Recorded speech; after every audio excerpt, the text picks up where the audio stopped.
Siyempre makakuha yan ng mga pera dun sa mga napasabog niya na mga isda. Ayan.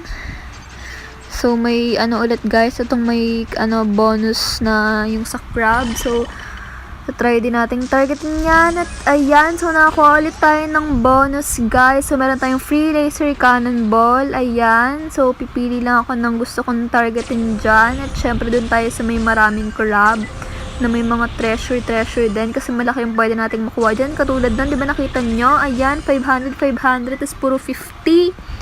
Ayan, ang saya-saya talaga dito sa Pera Play.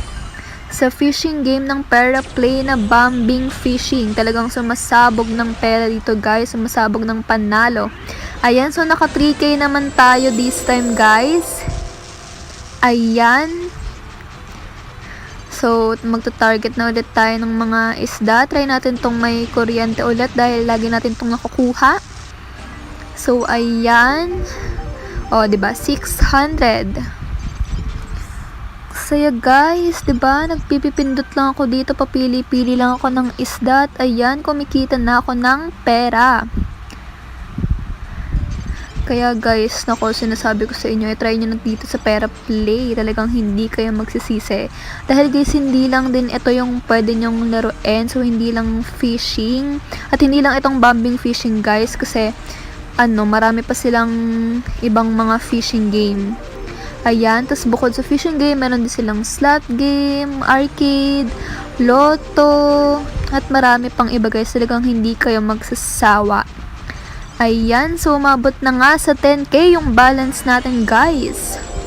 Diba? Ayan, 400. Talagang dali lang magpalago ng pera dito guys. Biruin nyo, ilang minuto pa lang, ganito na yung nakuha natin. Ayan. So, tinatarget ko lang dito yung golden toad.